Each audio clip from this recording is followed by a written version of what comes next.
Hello! Love Letter is a great little card game with not very many rules, so you'll be able to learn in just a few minutes. This is the bag that it comes in. The game also comes with 16 cards that you will use to play it. I recommend keeping them sleeved so that they will last through more shuffles. There are 4 player aids, one for each player that you can play up to. Each player aid has a list of the cards on it, the number of copies of the cards that are in the deck, and a brief description of the ability. The 13 cubes are used to keep track of the score.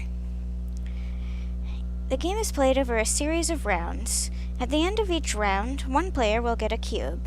You play to a certain number of cubes, 7 for 2 players, 5 for 3 players, or 4 for 4 players. During each round, you shuffle the deck and place it in the middle of the table. You take the top card of the deck and remove it, face down to the side. No player will look at this. Then you deal 1 card to each player who is playing. Keep these cards secret. Only you are allowed to look at your card. On your turn, you will draw a card from the deck, look at both of your cards, and play one face up in front of you using its ability. The round ends when the last card in the deck has been played. At the end of the round, all players flip over the card that is left in their hand. The player with the highest number value card, that is the value right there in the left-hand corner, will get the cube. There's also another way to get a cube, that is to eliminate other players through card abilities until you are the only one left. Next, I will give a brief description of the card abilities. First, the guard. When you play the guard, you choose a player and a card that is not a guard. The player says whether or not they have this card, in their hand. If they do, they flip it over and they are out. The priest. You get to look secretly at another player's hand. Do not show this card to anyone else.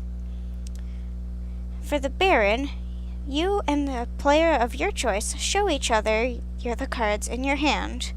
The player with the highest value card wins, and the player with the lower value card flips it face up and is out.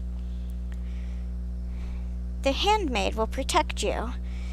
Until the start of your next turn, you can't be targeted by other players' abilities. When you play the prince, you choose a player, including yourself. That player discards a card and draws a new one from the deck. If the deck happens to be empty, if it's the last round, you draw the card that was set aside at the start of the round.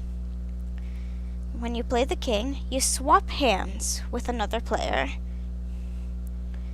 The countess. She's a high-valued card as a 7. However, you have to play her if you have the king or the prince in your hand. You do not have to tell the other players that you were forced to play her, however, so she can be used very well as a bluff. The highest value card in the game is the princess. If you play her or have to discard her for any reason, then you are out. You have to keep her in your hand until the end of the round. Alright, that's the basic rules. Now the best way to learn how to play it is to actually go out and play a few practice rounds yourself. You can check the rulebook if there are any questions that I haven't answered here. Now go and play and have a lot of fun.